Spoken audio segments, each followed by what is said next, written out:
Hello, everyone, and welcome to the January edition of the Big Rican Presents the Wise Guy Sports Show here on the Big Rican on Sports podcast and on our Facebook and YouTube pages live tonight. And why are we live tonight?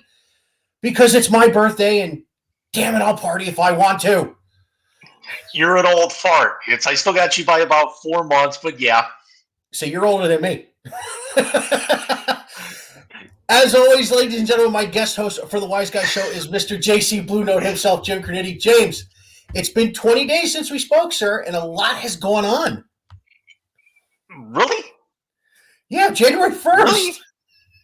No, I know that, but it has really that much going on. I mean, if you think about it, and let's start with the day that we spoke first. And as you see, I'm wearing the gear from said game we were previewing that day. That was a heck of an ending to that one, you think? Yeah, it's He's got an Al Bundy jersey on. That's amazing. Christmas gift for my brother. That was a big shock. How is your brother, by the way? What's that? How is your brother, by the way? Hit and miss. It's going through some personal stuff. Won't get into that here. It's we all have really good tickets for AEW taping at Wolstein on Wednesday night. So it's going to be the boys getting together. It's me, Adam, and him. So the three amigos and everything. The AOV, if you remember that. I remember the AOV. I remember. Oh wow! Oh, what was his last name? Big tall dude, went to school with us. Jeff Polsner. Jeff Polsner. Yep, the Mad Monster. He's living down in South Carolina. And I know that Seth Landisman's down there too. Yes, he is. I think he's in North. I think House, what we call them houses or tugboats. Sorry. Yeah. I think tugboats in North Carolina because he's always tweeting and Facebook him at Canes games. Yeah, no, he is in North Carolina, but listen, he's still a solid dude. From even a little bit, I talked to him in the short amount in the few conversations we've had in the last 20 plus years. Right. It's and gotta say, it's right before we get started here. Two things. Number one, happy birthday, buddy. We're now officially the same age for about 4 more months. Exactly 4 months from today. Nice. And I actually was thinking of all kinds of practical jokes. I was actually thinking of like canceling the strippers. I was actually thinking of like because I've been obsessed with like those Sam Adams commercials with your cousin from Boston. And so I wanted to like come on and talk for like the first 5 minutes in a Boston accent, like Smart Pack. It's nice. And nice. I figure with you being a Mets fan, I couldn't work on the dialect most of the day, but I'll find a way to get you. Very nice. Very nice. Speaking of, did you see the picture I just sent you? My Facebook is actually being a pain in the butt right now, but I'm trying to load it. It's a shirt the 7 Line did, and it looks like it's a campaign slogan shirt, and it says DeGrom Scherzer 22. It is. I pre-ordered that sucker. That's good. It just came up. That's not bad at all. No, I love it. I absolutely what's funny is that one of the other jokes is I was actually going to make a $500 donation in your name to the Donald Trump Get Out of Jail Free Fund or something like that. Don't do that. Don't do that. That's just you could have bought me a Yankee jersey. That would have been worse. I mean, come on.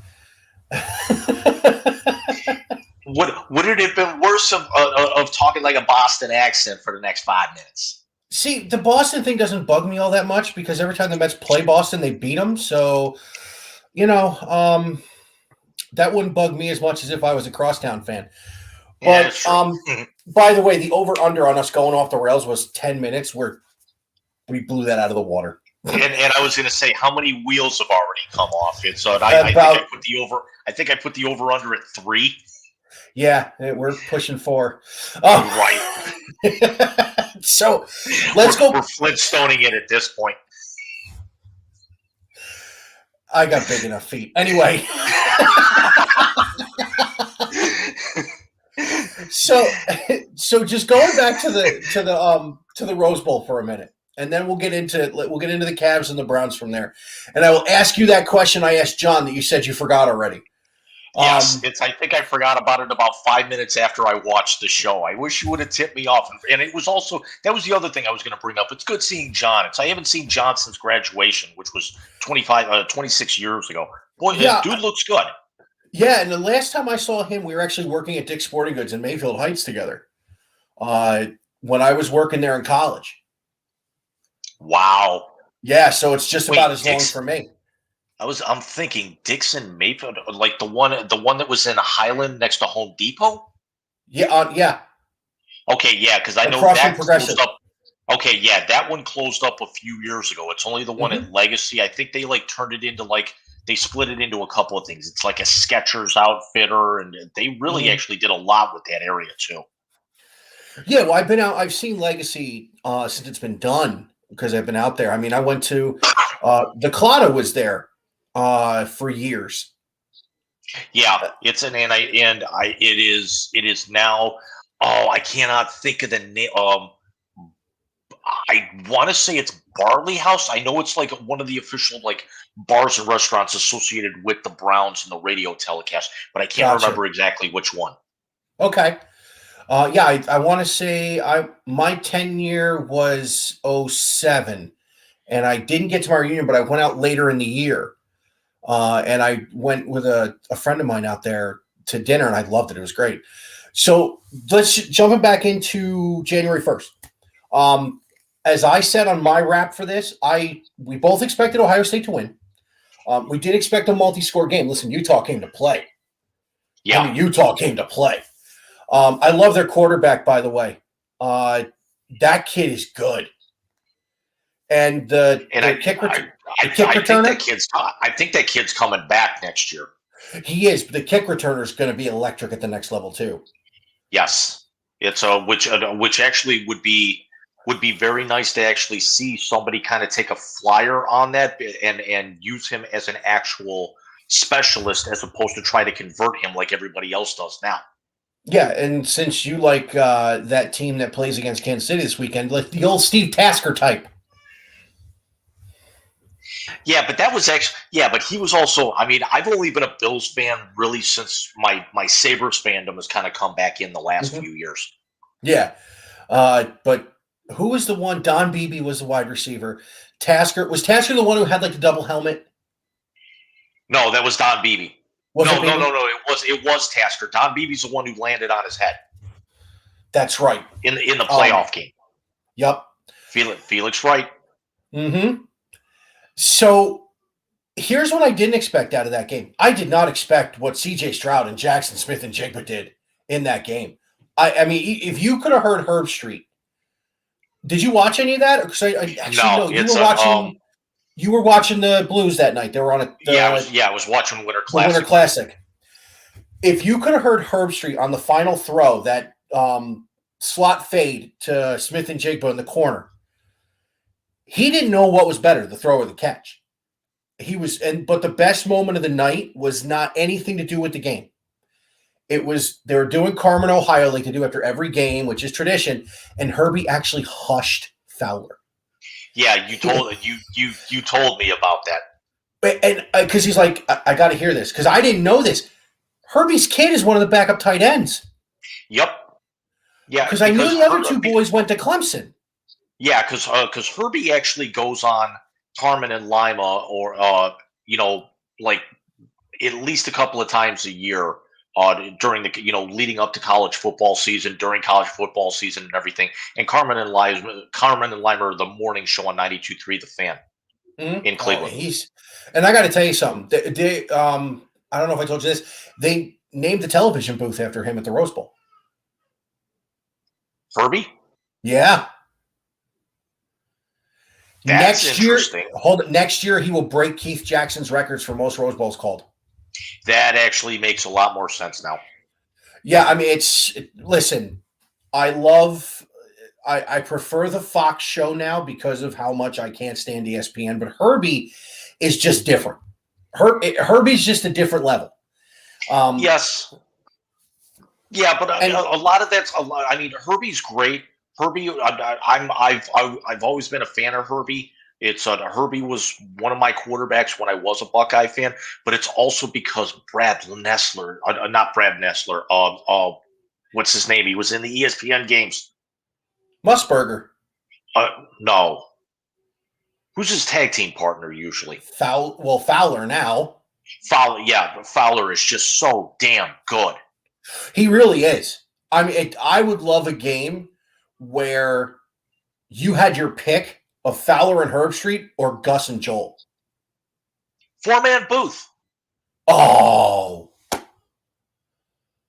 that would just be They phenomenal. do it on WrestleMania. Why can't they do it for college football? You know? Was McAfee in the 4-man booth for WrestleMania? Because that would have been amazing.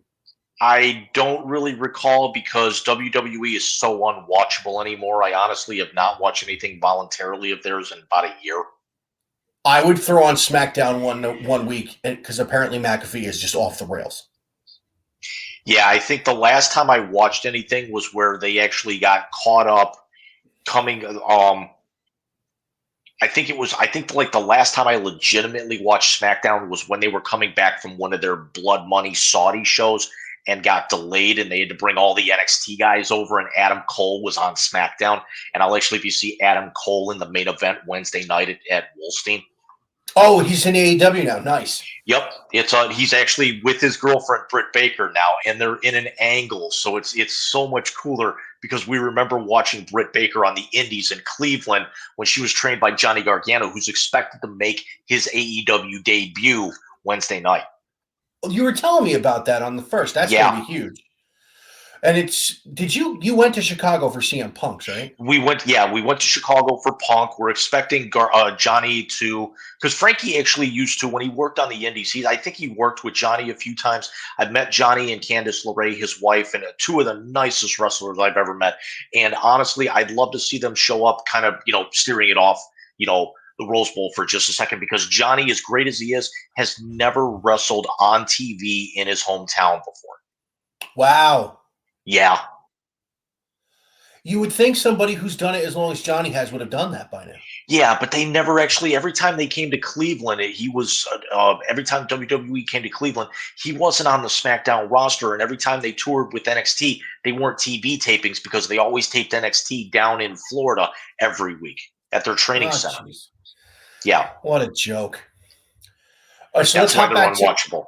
Yeah. Well, listen, I haven't, honestly, I think the last time I was big into it, Goldberg was still in WCW. He's back in WWE. I think you had said, get him off my television. Yeah, it's honestly put on Wednesday night, even set your DVR or something for TBS, DVR Dynamite, or even Friday night show Rampage, because they're taping them one right after the other. I think they're on TNT now, but it's honestly it's some of the best wrestling you'll see. It's not this overproduced, over promoted crap. It's just really good stuff to watch. Yeah, and I thought I saw a few weeks ago on the anniversary, was either Eddie Guerrero's the anniversary of his death or his birthday. Did Benoit hit a frog splash to end a match? It naturally wasn't Benoit. I'm trying to remember who that was. Not Benoit. It was Jericho. Yes. Benoit. Jericho was still around. Oh, God, what am I doing? Jericho's band Fozzy, when he comes to the ring, they sing his theme song. There have been instances where they've cut the music and the fans still sing the song all the way to the end. Really? It is one of the coolest entrances you will ever see. Better than Sandman in the whole arena singing Enter Sandman. I knew I was getting with that one. Because I ripped that entrance off in the AOV. I know you did. I was the only one stupid enough to smash, because I was also the only one old enough to drink to be able to get the beer cans to smash. That's very true. So I'm going to ask you a quick question, because, again, you're not a fan, but you can analyze it. How scary is that offense going to be next year with those guys coming back? Stroud's a freshman. Travion Henderson's a freshman. Smith and Jigba's a true sophomore. Marvin Harrison Jr. is a true freshman. Oh, by the way, had 5 catches all year, 3 touchdowns in the Rose Bowl. Emeka Ibuka, true sophomore. Julian Fleming, true sophomore. They got line depth that's young. And now they got a DC who can do the job. They have added 2 new position coaches and in the transfer portal have gotten guys from Oklahoma State to follow Jim Knowles to Columbus. A lot of people are saying the first time Urban played Team Up North at home and beat them, he won a national title because that 2012 season really didn't count. This will be Ryan Day's first game at the Shoe against Team Up North. We're going to get to their coach in a minute. Can they pull this off? If they fix the defense. I'm not trying to jump too far ahead because you said we were going to talk about khaki pants here in a minute. Yeah. I'm going to jump forward for a second, but then I'm going to jump 2 steps back. Okay. If he bolts, then yes, because honestly, there's nobody in the Big Ten who's going to be able to stand with them. But it might be, I don't want to say fool's gold. It might be kind of like Oklahoma syndrome because they actually might be in a conference that deep. They might be the only one who's actually legitimately going to come out of that, and partially by default, if that makes any sense. No, it makes a lot of sense. I will say this. Khaki Pants' team was a lot of upperclassmen, and his big hitters were leaving. Yes. Because listen, Aiden Hutchinson's probably going to go number 1 overall. If not number 1, he'll probably get. I would say the worst case scenario, he goes 3. We got to see what the combine looks like between him, Thibodeau, and I wouldn't be the least bit surprised if Kenny Pickett from Pitt shoots way up the board as well. Yeah, I can see Pickett shooting up there too. But yeah, listen. Then let's jump into Jimmy right now. And I'm going to give you your props for telling me you thought he was going to take the Raider job, and now that's all it seems to be. Is that because I think the Raiders are either going to keep the coach they have now, who took over for Gruden when he was forced to step down. You're right, or it's Harbaugh. And give me your reasons why. You said you had some reasons why you wanted to save it for the show. Why the Raider job? And why not the Bears? I think he's got more upside with the Raider job. Hell, they were in the playoffs and they were one really, really shoddy call away from winning that game. It's because let's be honest, it's I know we're not going to talk a ton about the playoffs tonight. We'll touch on a little bit here. But that play, every single person, every analyst, every announcer said that play should have actually been replayed. It never should have gone off. The second that whistle blew, regardless of when it was, players started giving up, officials started giving up. So, but I think he's got a lot more upside with the Raiders because I actually see, Denver might be on the way up. Kansas City might be on the way down next year. The Chargers, I'd like to think the Chargers are on their way up, but I want to say that Justin Herbert might have been a little bit more exposed and might not be as good as we think he is. He's still very good, but it might be a little bit more overblown, a little bit far fetched at this point. But I think he's got tons more upside because he's already, if they keep Derek Carr and they've actually got, with a lot of their weapons and everything, it's a lot more beneficial of a situation for him as opposed to having to go to a team like the Bears, who's going to end up, they're still rebuilding. They're going to have a first-year quarterback. They're going to have a very high draft pick. It's going to be a 3 to 5 year plan for them still, even 1 year in. Well, no, and I see your point there. My only thing with the Bears job was that, he could mold it the way he wanted to. When he took the 49er job, he had a number one pick in Alex Smith. And they won with Alex Smith. They didn't get to the pinnacle, but they won with Alex Smith. And then Harbaugh went out and drafted Cap and really molded his offense to be what Kaepernick needed it to be in order to go farther. I mean, come on, they're a power outage away from winning a Super Bowl. Potentially, but I was actually cheering for the Ravens that year, so I actually won't argue. It's I wanted to see Ray. It's I actually wanted to see Ray Lewis get his ring. Ray Lewis has two. He was on the one in 2001. I agree, but it was his curtain call, so I wanted to see him kind of go. And I get that. It kind of like Peyton. I was rooting for Peyton. Yeah, it's my Ray Lewis might be one of my 3 or 4. He's definitely on my Mount Rushmore of favorite players, and he might be the best defensive player I've seen in my lifetime, and that's including Lawrence Taylor. I was in New York when LT was playing. When he wasn't hopped up on coke, or maybe when he was an absolute. He was, but let's also keep in mind that Ray Lewis not only could rush the passer and stuff the run, but could drop into coverage as well. Something that LT never did. And also, Ray Lewis had side-to-side lateral speed to be able to get across the field that LT could only dream of. I don't know. LT was pretty quick for that size. He was, but it was only going across the line. If it was actually between the hash marks, he really actually didn't do a whole lot of pursuit and chase downs. That's what Ray Lewis made a career out of that. That's very true. He helped transform the position. Yes. Middle line. I mean, him and Urlacher really were the middle linebackers in our lifetime, who really brought the position to a new height. LT brought that outside linebacker DN to a new height, along with Reggie White, of course. Very much like exactly. It's like, in LT's era, it was like him, Derek Thomas, Kevin Green, all guys who could actually play outside linebacker or defensive end. Yeah. So, all right, Harbaugh to the Raiders. I see the Giants hired a new GM today, whoever he is. Who cares?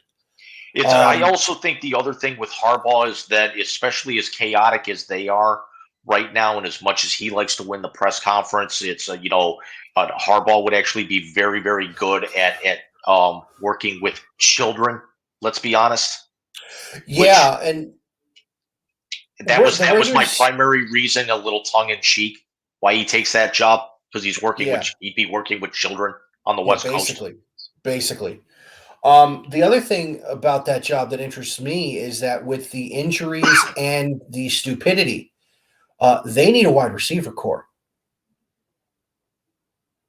Yeah, but and also, let's be honest, Harbaugh has really had no problem with his wide receivers since he's been up there. No, he had DPJ. He had who was he caught 2 touchdowns in 2019. What was his name? And then also the kid who torched the Buckeyes a couple of months ago. Yeah, but that was a running back. The passing game didn't do a whole lot. The running backs were the ones that did it. And he's got Brandon Jacobs with the Raiders. Yeah, completely agree. Exactly. It's a little bit better of a situation for him. He's set up better. Even though he's 58 years old, I don't think he wants to go through a rebuild at the next level. I don't think he wants to put that kind of time in. No, I don't think he does either. I don't think he's going to coach much longer. If you think about what he's done, is he rebuilt San Diego State, he rebuilt Stanford, and then he goes to the NFL and wins a lot with San Francisco, almost to a Super Bowl, and then he goes to the only logical place in college he could have gone to. And let's also be honest, except for a year or so, did a lot of winning at Michigan State, just not enough though. No, when you go 1-5 against your main arch rival, you're not going to be remembered fondly. Right. Don't let this year, and that's the thing that's killed me with the media. Don't let this year rewrite the script, guys. He's 1-5. John Cooper is a Hall of Fame coach in the College Football Hall of Fame. He was 2-11. against them. And no one in Columbus could care less what John Cooper does now. Yeah, but also if you think about it with Harbaugh, he really did everything up there that he wanted to. He had winning seasons, he got to bowl games, he got bowl wins, he won a conference title, and he beat Ohio State. The only thing that's missing off of that resume is a national championship, and he was in the national semifinal. Yeah, he's checked all the boxes except really making it a rivalry again. Right. Which, again, you and I talked about when we previewed the game. We thought this was the second coming of the 10-year war. We thought this was Urban and Harbaugh, a la Woody and Bo. We didn't get it. And then watch somebody come out of nowhere, take the Raider job, and this is all a moot point in a few weeks. And next November, you and I are talking about these two teams slugging it out in the horseshoe. So I want to move on from Harbaugh, and I want to get to what you and I were talking about today on Twitter. Yeah. This fan base needs a flipping wake-up call. An absolute wake-up call. And it's not the whole fan base. Let me say this. Cleveland Browns fans are probably some of the most passionate sports fans in the history of sports. They're also some of the dumbest. These morons on Twitter are taking it to the next flipping level. The idiot who actually tried to call out Hollywood for not putting on social media about Baker. I'm sorry. We're cool. If I knew you were having a procedure done, I'm sending you a text message or a private message somewhere. I'm not putting it on Twitter. Go, yo, JC, you all right? No, that's not how this works. The idiocy coming out of Brown's Twitter, and then Sir Yacht, who I absolutely adore. The organizer of the 0-16 parade, for those of you in the audience who aren't aware. Yeah, can we talk about that for a minute? We're 4 years removed from not winning a game. Yeah. They were 8-9 kids, and they were 3 defensive stops away from winning a division and hosting a playoff game. Yeah, and also, where's my props for calling that? Where's my props for calling that 3 months ago? Yeah. Not gonna. No, you were right. And you know what the funny thing is? I didn't believe you until they couldn't get the stop against the Raiders. I don't really have that much of a problem with the Raider game, considering they were missing half the friggin' franchise on the field. I mean, they were basically suiting up a semi-pro team. I will get my Shane Falco jersey out of the closet if you need me to. I love that movie. It's such a great movie. He got me the ball. No. John freaking Favreau is a psychopath, you know? This guy did Iron Man. I mean, he's revitalized Star Wars, but he was Danny Bateman. Speaking of Favreau, and because this is just going to be us tonight. Let me ask you something. Have you ever seen PCU? You like Favreau? God, I haven't seen. I think I saw PCU once years ago. Oh, it's one of my favorites. Remember, he was also in Rudy. Remember, he was Monica's boyfriend in season 3 of Friends. How about Swingers? Swingers. Him and Vince Vaughn. I haven't seen that movie in 10 years. I haven't seen it in probably 20. This might be like a nostalgia kind of weekend, considering when I logged on, I told you I've been binge watching the original Knight Rider all afternoon after I got home from work. Exactly. So, I started believing they weren't going to get there after the Raider game, and then with that debacle that was in Pittsburgh.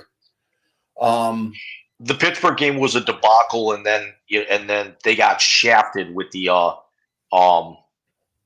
Packer game. And let's actually keep in mind, let's go back to what you and I talked about. I can't remember if it was the December show or the January 1st show, where I said that they were 3 blown pass interference calls. You said that they were 3 defensive stops away, and I said the 3 pass interference calls. The one against the Raiders that got botched, and the 2 against the Packers. And then also the Charger game. Think of what happens if they win all 3 of those games. They finish 11 and 11-6, and then they own the tiebreaker against the Bengals. But then what also that does is that knocks the Packers out of the number one spot, and then it also means that the Raiders and the Chargers aren't playing for their lives in the last week of the season because they're already eliminated. Yeah.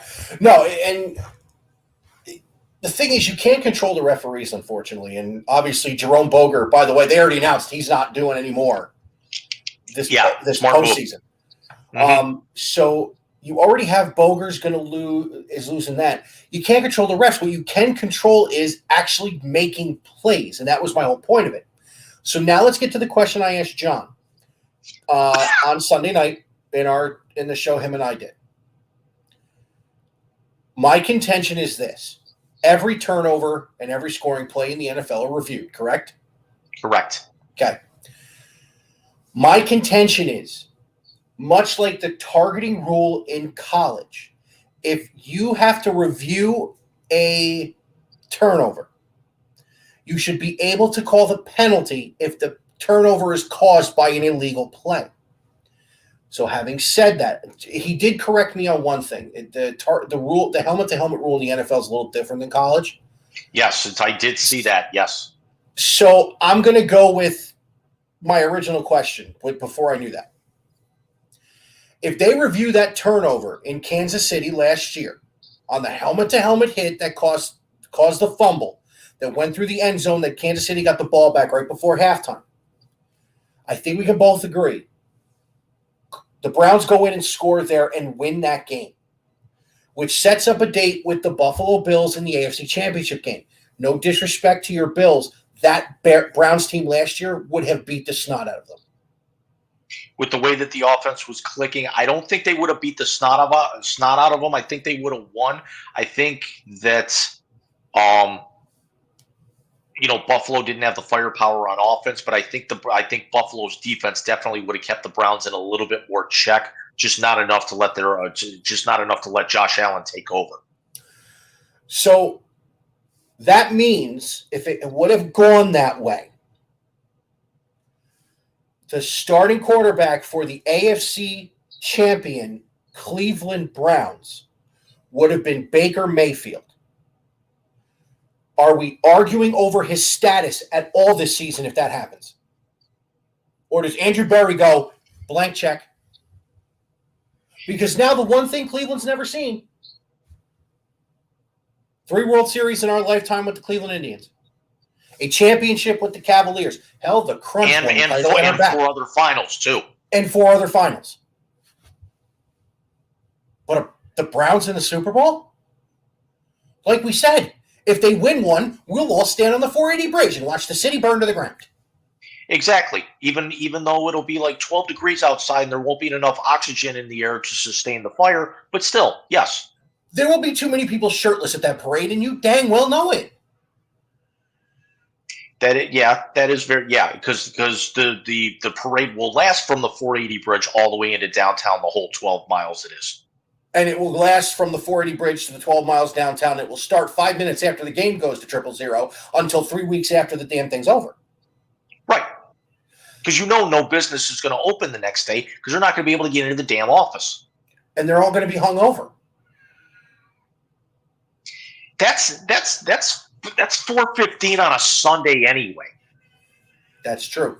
Oh, side note, did you see Fitzmagic at the Bills game shirtless? Nuts. Love it. So we're really talking about one play that has caused this year to go into uproar. Because he could have fallen on his face starting week 1 if that would have happened, and no one would have cared. They could have gotten the floor wiped with them by Tom Brady. No one would have cared. The AFC Championship gear would have been worn. I would have gotten some too.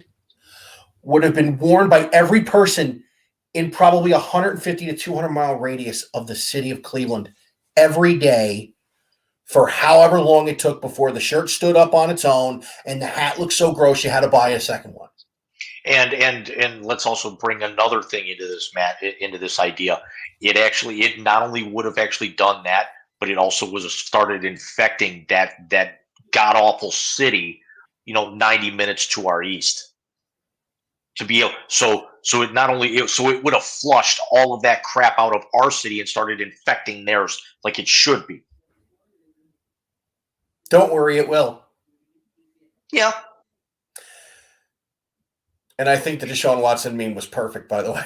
That was hilarious. That was hilarious. But since it is a family show, we won't go into it because we don't want people to read between the lines. You know what? It's my birthday. I'm going to come out and say it. All right. Yeah, I mean, you dropped an F-bomb on the show with John. Yeah, I did, didn't I? Yeah, you did. I didn't mean to. It just kind of came out. Well, hold on. In my defense, it was well needed.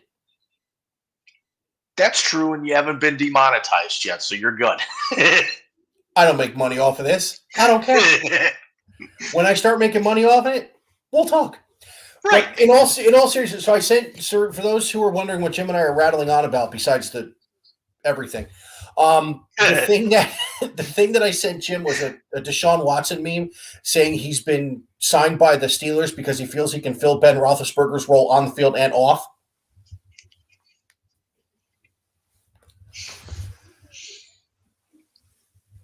God, I'm glad he's gone. So, oh boy. Did you have fun watching them get their clocks cleaned the other night? You know, I actually fell asleep, and I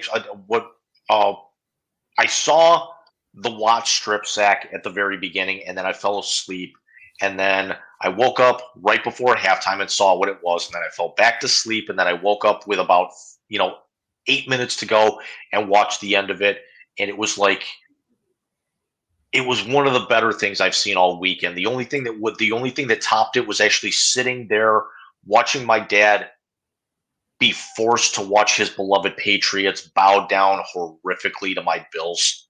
Oh, on an 85-inch TV in his house. Dude, that was one of the most impressive things I've ever seen. For those who don't know, the Buffalo Bills basically pitched a perfect game. Yes. No punts. No punts. No turnovers. No field goals. All touchdowns. No turnover on downs. And no turnover on downs. And a 40-plus point beat down on Bill Belichick's New England Patriots. Again, I'm not a Bills guy, but I love that. So I want to ask you one more thing before we get into the Cavaliers. So there's this thing been going around. MLB put it out. What is the best final scene in a baseball movie?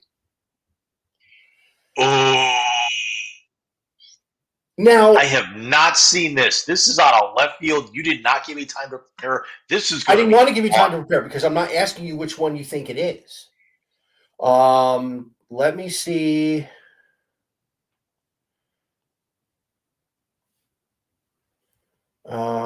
Best scenes poll.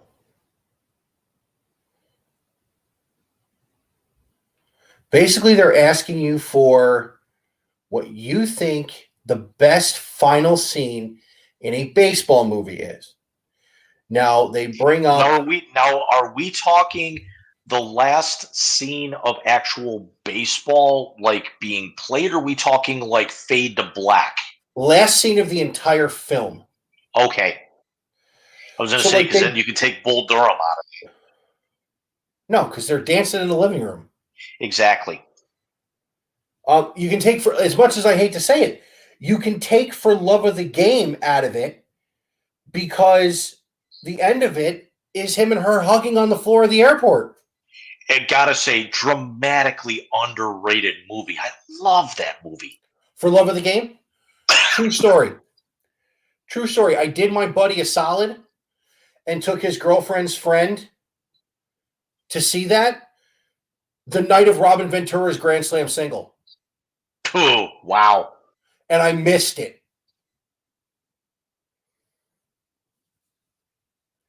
Let's just say...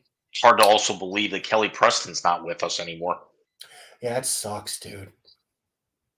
Dude, and this day needs to end. We need to actually stop having people die. Yeah, today. I can't do it, man. Meatloaf and Louis Anderson on the same day.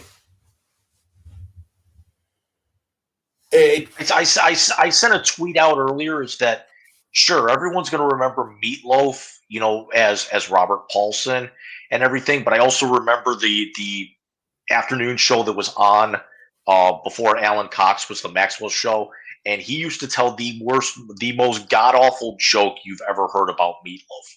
I know a guy who looks like Meatloaf, talks like Meatloaf, acts like Meatloaf. I guess you could say he's a pinch off the old loaf. He used to tell this joke every other day. And the only reason I remember it is because his co host, Dan Stansbury, is now, after 10 years, back on WMMS as of Monday. is he really?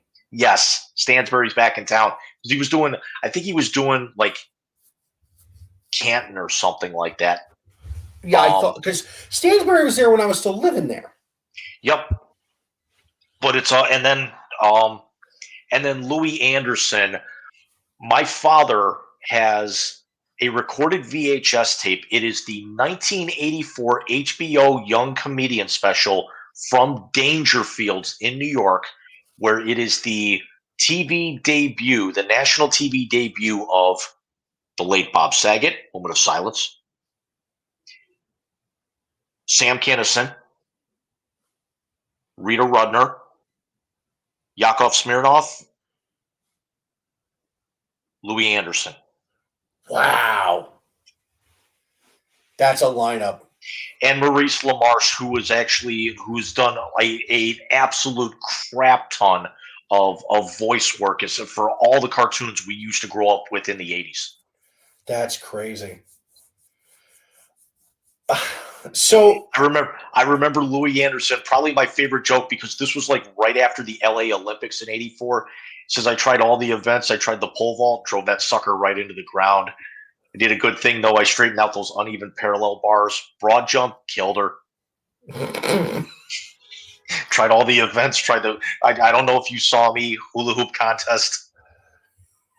I saw that one. Oh, my God. And he wasn't half bad as the host of Family Feud. Family Feud. Yep. I mean, I'd actually put him for the tiers.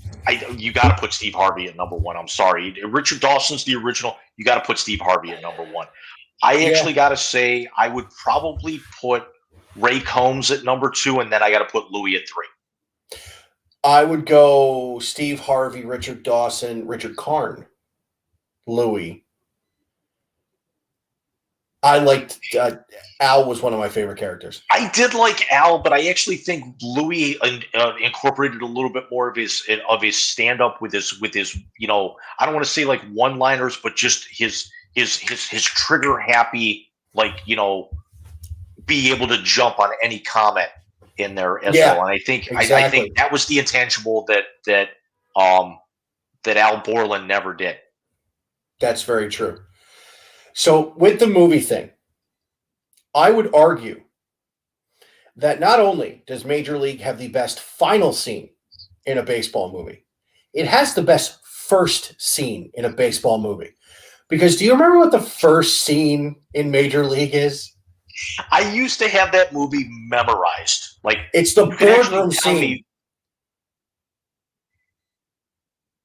I was so in love with that movie. I actually sat there. I took like the old stereo where you can like record off the radio, and I actually like recorded the audio track, and I would listen to it on the bus. Here's a list of players we'll be inviting to spring training this year. This guy here is dead. No, it's the lead up. Half these guys are way past their prime. The other half didn't have a prime. These guys never had a prime. This guy. So we lost our two best players to free agency. Stadium's falling apart. We don't draw blank. Another couple of years of this, and I'm going to have to start feeding Chow Chow real dog food. I told you I have it memorized. My favorite scene from that movie as a Clevelander. Favorite scene from that movie. Favorite scene, favorite line. The one thing that you watch and you're like, I can't stop laughing like I'm in fourth grade. I didn't know who she was. I swear to God. For me, had to be the bloopers um, the blooper montage in the very early part of the season where they're like the three outfielders are all careening in on the ball and they topple over each other, but then the one falls and then uh, and then Wesley Snipes just goes, "Oh, bleep." The scene where they carry his bed out of spring training and he wakes up when the gun goes off. I've been cut already. The scene when Tom Berenger goes after Roger Dorn at his house. Not what he says to Dorn. Not the "I'll cut your blank off and stuff him up," whatever. Yeah. It's the wife's coffee. Coffee, anybody? Forget it.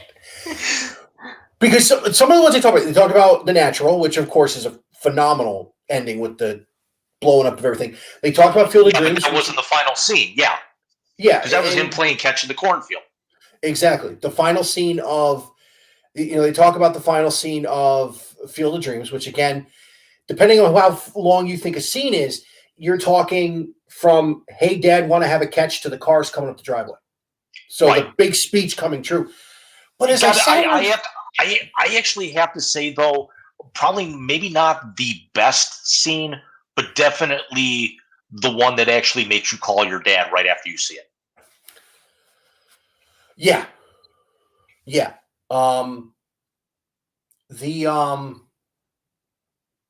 They threw a couple more out there, but as I sat here thinking about it and knew I was talking to you tonight, I was like, no, Major League's got the best bookends of any baseball movie I've ever seen. And I've probably seen almost all of them.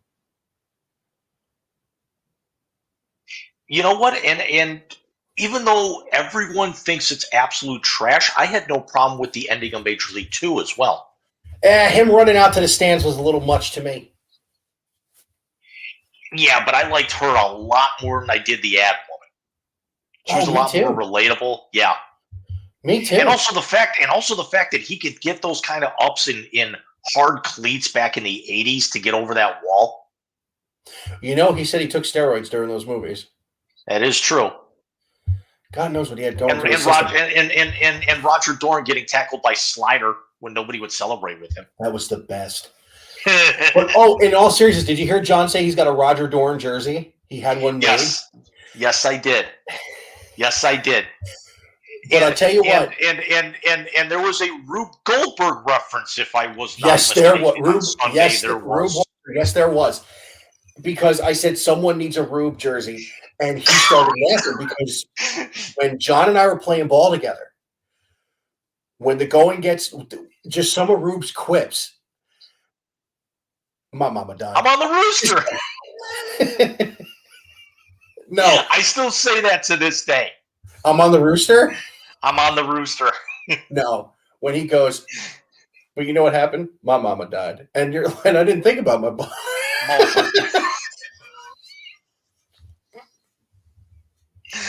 Oh God, both colder. Oh yeah, it's bad. It's real bad tonight. So let's dive into the main topic for the last 10 or 15 minutes. And that is the unreal start to this season by the Cleveland Cavaliers.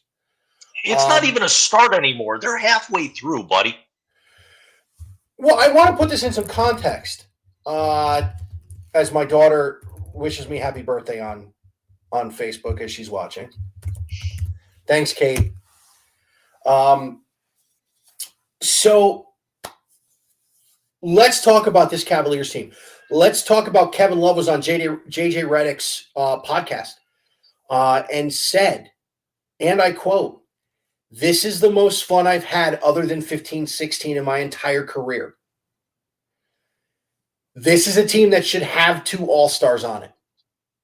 But I'm going to go out on a limb and say something else. This is the best roster since the Brad Daugherty, Mark Price, Craig Elo, Larry Nance Sr. Cleveland Cavaliers. Top to bottom. Exactly, because the championship runs, let's start here. The 07 team that won the conference championship had no business winning the conference championship. That man carried that team on his back to win that conference. You know what? I actually let's sidetrack here for a very, very quick second. What was more, as a Cavs fan and a Clevelander, what was more emotional for you, the 2016 title run or that series against the Pistons? That's tough. When he came out of his The shell 38 and special, literally took over. they're even with for me.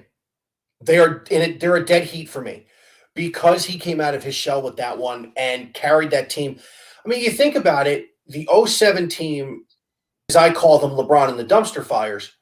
Um, that was probably the biggest underdog team to win a championship anywhere. Because if you look back at the teams that had been good with the other franchises, the Browns really haven't really hit their footings until this last few years since '99. Um, the Indians were dominant when they went. I mean, there wasn't a question. They won the division by how many games each year? And the only reason we're not talking about them going to 3 straight World Series, 95, 96, 97, is Roberto Alomar. And also, you can also throw '94 in there because they were actually going to win the World Series had they not shut the season down with the strike. Yeah.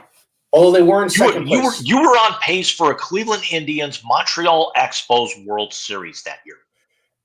Yeah, because I think Chicago would have folded down the stretch. Um, Led so by Robin Speedbag Ventura.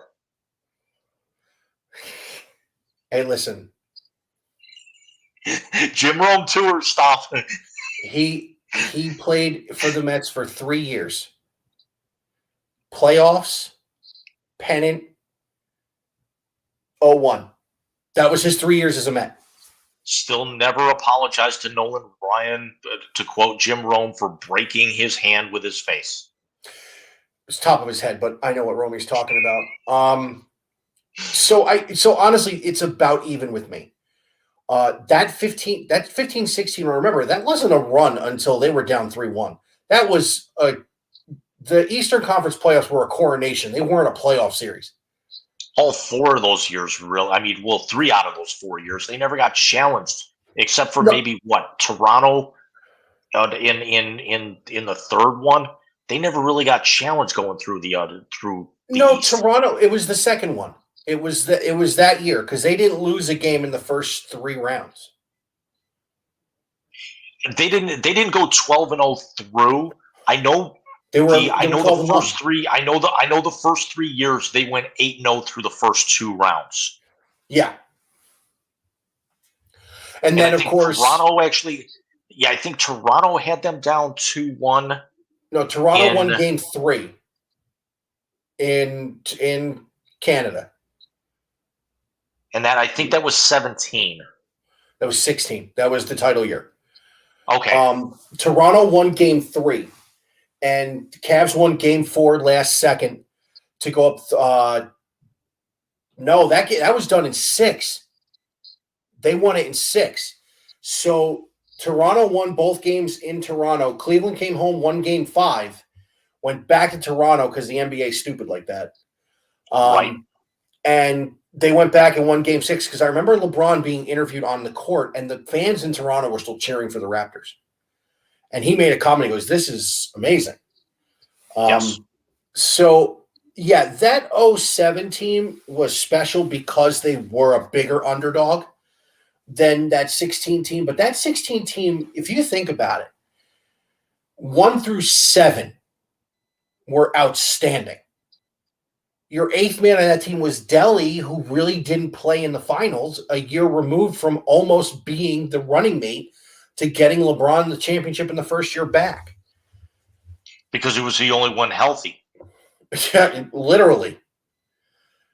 This team with Garland and Jared Allen and Markkanen's playing good, and Kevin Love has been a revelation off the bench.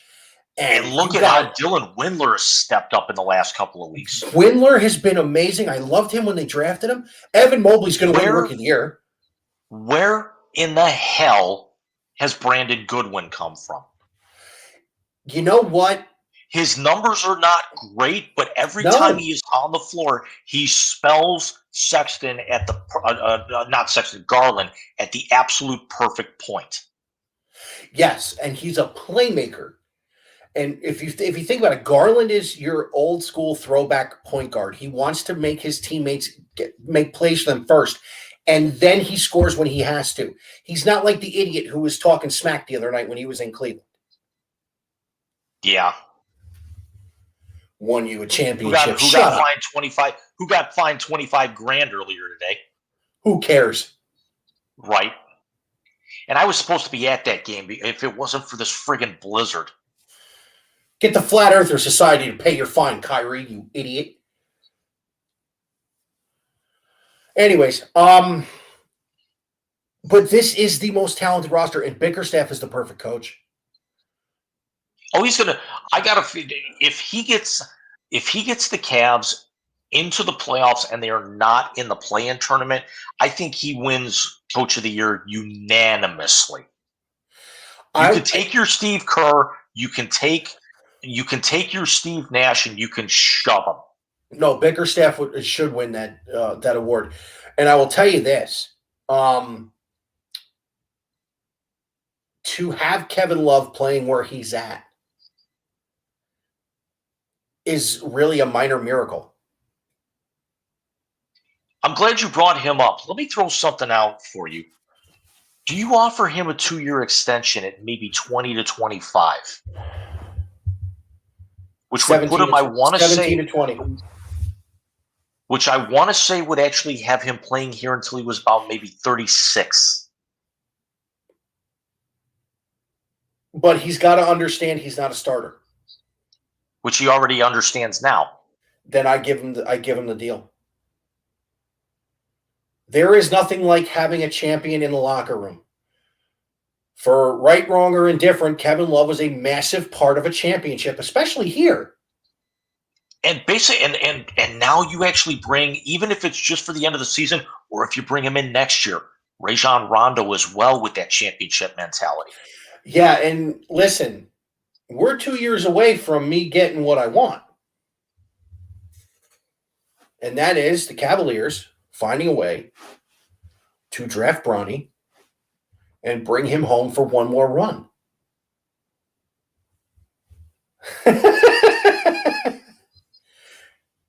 You had me up until that. Yeah, you had me up until that. I'm being facetious. You better be. But but let me ask you this. I'm not laughing. You notice I'm not laughing. Let me ask you this. What if he came back? What if at the end of his deal with the Lakers, he said, you know what? I got 1 year left in me. I want to go home. Then if you sign him as a free agent, absolutely. But you actually have to sit down and Dan Gilbert and Kobe Altman and have to tell him you are not the captain of this ship anymore. I agree with you. This is not your team. You're going to be 37 years old at that point. Sure, you're probably going to have Wilt's scoring record, and you're going to have 4 titles and 5 MVPs. You're still going to be a top 50 player in the league, but you've been passed by right now. You are not going to come in here and start dictating personnel. You are not going to break this roster up to make a quick run. This roster right now and this way that this franchise is set up, this is going to be a contender for the next 5 to 6 years. And that's what barring dramatic injury. Exactly. And that's what I'm talking about. I am talking about this isn't 2014. This isn't the essay. This isn't you did what you said you were going to do. 5 finals and 11 seasons in Cleveland. I mean, that's insanity. But for one more year, I don't give him creative control, but I let him back. Because I just literally thought of this, and let me kind of get this out because I'm going to stumble over it a little bit. Okay. When he was here both times, he went out and he wanted to get guys to come here. Guys didn't want to come here because they knew that they we're going to actually have to answer to him. They didn't build through the draft. They didn't go out and get free agents dramatically. They drafted Kyrie. They sold the farm to get Kevin Love here. They bent over backwards for him. Yeah, they grabbed Shumpert and Smith and had no idea that that was going to work out the way that it was. They went out and they actually got Mozgov. You traded for Markkanen this year. If you don't actually help Brooklyn land James Harden, you don't have Jared Allen. You don't draft Sexton. You don't draft Garland. You've got Love here as the mentor because he's still on that bloated contract. Even though this is the final year of that, you don't get that extra first round pick to go out and get Dylan Windler. You don't bring in Dean Wade. You don't actually have to go out and get Rubio, who I honestly think is going to get another contract through here, at least for maybe another year or two with the way that he was playing. You've actually not gone out and brought in superstars. You've built them from within, with Jared Allen right now being the only exception because he was never going to see the floor in the way that he wanted to in Brooklyn. You don't go out and you don't acquiesce to, yes, he did bring you a championship. Yes, he is the greatest player in the history of your franchise, and it's not even up for discussion, and there's nobody else anywhere close to him. But you don't acquiesce to a guy who's going to be 36, 37 years old by the time that comes up. No, and I agree with you 100%. I am saying that if a conversation took place where he said, hey, I want to come home, my final season, I want to play in Cleveland. And Kobe Altman looked him in the face and goes, listen, I'm not the last dude. I'm not giving you everything. This is the structure of this team. You want to play within the structure? Cool. Come on home. We will embrace you. We will love you. And on the final night of the season, we will hang 23 in the rafters. Or you can go elsewhere. You know what? I don't think at this point in his career, with the way the Russell Westbrook experiment has blown up in his face. Did you see Stephen A. told him that somebody needs to sit him down and tell him he's not a jump shooter? Yeah, I don't listen to anything Stephen A. says. He may be right, but I don't listen to anything he says outside of the way he makes fun of the Cowboys. That's true. It's the only thing he's good for. But yeah, if I had to guess right now, the Cavs are going to be the 4 seed. I think they're going to catch the Bulls, especially if Lonzo's got to have surgery now. Yeah, he's lost for 6 to 8, and they actually, excuse me, it's going to take a couple of weeks, even though he looked like he didn't miss a step for as long as he was out. It looks like DeMar DeRozan's going to fit really nicely back in there. Yeah, they missed a golden opportunity in that game Wednesday night. But look at this week. You got Oklahoma City tomorrow night, win. You got the Knicks on Monday, who they're still trying to figure out their identity. What happened to them? The Knicks are the Knicks. You got Milwaukee on Wednesday. Sure, you're playing the world champions. And then you're on the road to close out the month at Detroit, who's terrible. Is it wrong to think if they don't go 3-1 on this swing that that's a failure to close out January? Are 2 of those games on the road? All 3 of them are at home, with the exception the first 3 are at home. They are at the Romo Fijo for the Thunder.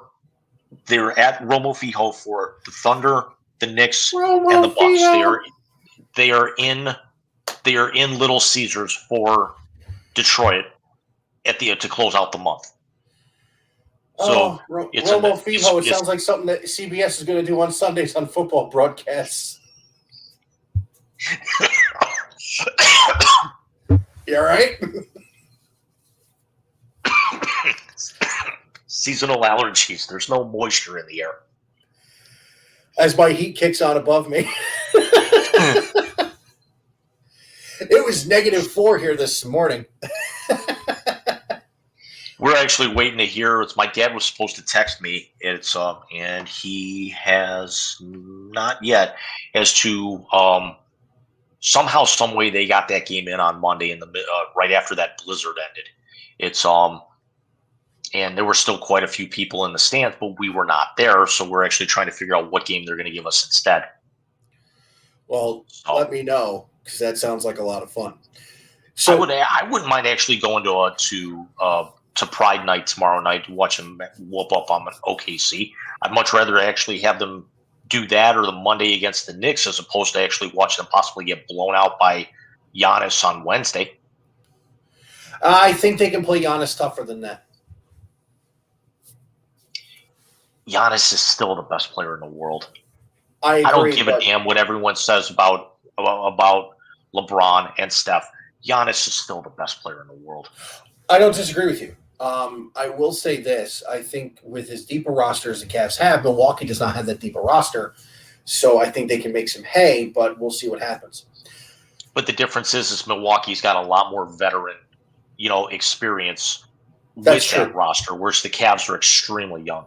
Oh, beyond young, which is why this is going to get scary. So before we sign off, let me actually pose the question to you here. Okay. The thing that you messaged me about, I can't remember if it was very early today or yesterday, robot umpires in AAA baseball. Yes, I was just about to say that to you. Yeah, it's one of those. It's the 43-year-old crowd. Welcome to it. Yeah. Not just a Mushroom Head song either. Yes, I dropped Mushroom Head. We have gone way off the rails. All right, so let me play devil's advocate here, and I will take the side. As a former pitcher, because next time I have John on, we're going to talk about this, and we're going to talk about baseball in general. As a former pitcher, I can embrace it. Because I got to tell you something. The one thing is, as a former pitcher and a baseball psychotic as I am, that I cannot stomach is these guys with strike zones that make absolutely no sense. None. For instance, Angel Hernandez, who wouldn't know a strike on the outside corner to a left-handed hitter if it punched him in his ugly face 1,000 times. Perfect game killer extraordinaire. I mean, when he's got a Met game, I don't watch it. Even if DeGrom is going, and if DeGrom is going and he has a bad night, you're like, well, who was behind the dish? Angel Hernandez. What are you going to do? Right. So I can embrace it. Am I a purist to where it's not my ideal situation? Yes. But again, this is not the days of Doug Harvey, who was known as the voice of God. This is the days of the guys who wake up in the morning and decide, strike zone's going to be this today. And the next time you have them behind the plate, it's going to be this today. There are too many variables now, especially with guys like Garrett Cole, who can't throw strikes without having pine tar in his fingers. Talking to MLB about working with a substance that will get him better grip on the baseball. Hate to break it to you. This is the ball I caught in Cleveland. Curtis Granderson hit. I don't know if you can see it, but it's stamped practice. It's a BP ball. I can grip it pretty good. Yeah. And I'm a washed up 43-year-old who didn't pitch past high school. But I got grip. Every time I actually see the grip, what I actually do is once in a blue moon, I'll turn on the clip of Michael Pineda getting ejected for pine tar on his neck, and it was a moron. Just listening to Michael K and his cohort talk about getting a better grip with rosin and everything. So I'm actually glad that you brought that ball out. Look, I'm going to tell you this right now. Rush High School never had a rosin bag. I have never lost grip to the point where I've hit a batter. I never lost grip to the point where, listen, I gave up home runs that I think are still traveling. Your Funny, classmate Brad Eddie, Lynch did too, and that was 17 years ago to Pujols. I don't your think that buddy, ball's landed yet. your buddy Eddie Barch hit one that almost took somebody's windows out behind Greenview March. off of me. It's still it's circling the earth with Pujols' ball off of Brad Lynch. So it could be the reason why our Wi-Fi goes out. It could be hitting the satellites. yeah, probably. My neck still hurts from that shot. But in all seriousness, his ERA went up a run and a half after they said no more pine tar. Yeah. I'm going to have you on with Alex again. Ask Alex how much I hate Garrett Cole. But yeah, I got to be honest with you. I can embrace it. I can also understand why people won't. The game's over 150 years old. Replay on a foul ball or a horribly missed safe or out call, I can see. I can see why people wouldn't like this. But you're going to have the reinvention of the uniform strike zone. And don't get it twisted. This did not start with these umpires now. This started with guys like Eric Gregg and those boys in the late 90s giving Tom Glavine 6 inches off the outside corner to a right-handed hitter. Right. Or Livan Hernandez, the left-handed batter's box. Yes. Because you've got to bring technology into the game. You look at the other three major sports. You've got it in basketball with replay and how they can go back and double check, flagrants, and then, remember back in the 80s and the 90s, the backboard didn't light up when the shot clock went off. You didn't actually have the top-down view if somebody stepped on the baseline. You've got cameras in every basic corner, essentially, and also right on the blue lines for offside calls in the NHL. You've got cameras every single place you could think to. They've got them in the friggin' pylons in the NFL. And you're telling me that the only cameras you actually have to double check things would be a foul ball or like something hanging from the outfield wall to make sure it actually doesn't hit the top of the wall and not hit the railing behind it. And also, while I'm thinking about it, kudos to the Nationals for finally pushing that wall back that they announced in time for this season. I give kudos to the Nationals ever.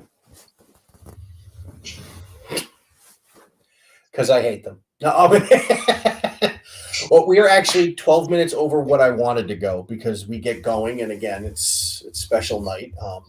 I'm actually it's your going to bed. Birthday. It's a Friday night. Nobody's got to get up tomorrow. I have a 9-month-old, James.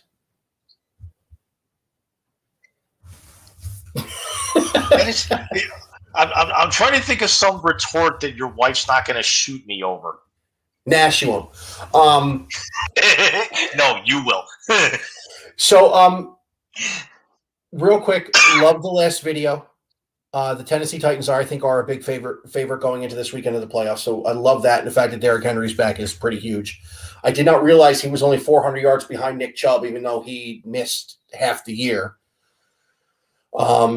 So tell us, what's the next JC Blue Note video going to be about, or do you not know yet? I honestly don't know. Work has been so chaotic, and then also with falling into a little bit of a rut this time of year, just because it's like basketball games and baseball, and baseball up in the air, the playoffs.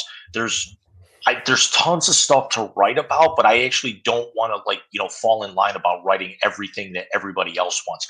I know I'm going to actually have something because I think that Titans one was the last one I ran. It was only the second one I ran the entire year so far. So it's but I mean, I'll probably have something in the pipeline this weekend. I just don't know what yet. No, I got you. As far as what's coming up with Big Rican, I'm going to probably dive face first into the baseball thing this coming week. Next weekend, I'll have that because, like I said, I'm going to try and do one a week every week this year. It would be perfect, especially if a counter offer is going Monday. Yeah, and then I think we're going to do a Super Bowl preview, which if you are interested, I will get the boys together and we will preview said Super Bowl. Absolutely. I will tell you this much: if the Buccaneers are in that, I will give them no credit, and I will call against them, even if they are a 40-point favorite. Then I'm definitely going to have Tone on because he runs a Buccaneers podcast. So yeah, we're going to get him on. It's nothing against the Buck. It's nothing against the Bucks. It's the guy who runs their offense. I hate him too. Wait, what do you got against Byron Leftwich? You ass. So on that note, as always, Big Rican can be found here on both Facebook and YouTube, at Big Rican on Sport on Twitter. On Spotify is one of the video podcasts, and the baseball show with Willie and Alex, I actually messed up. That's why it's not video, but every other one will be. Spotify, Breaker, Anchor, Pocket Cast, Radio Public, Google, and Ask Alexa, play Big Rican. Jim, as always, our once-a-month talks, man, we may have to do this more than once. We'll start earlier. That too are always fun. Thank you again for joining me tonight. Wise Guys will come back with at minimum one show in February, but I got a feeling we're going to end up doing two with something else we got going on. So thank you, sir. I will talk to you soon. Everybody out there, thanks for watching. Thanks for listening. And you can I'll have it up tomorrow. Take care, bud. Happy birthday.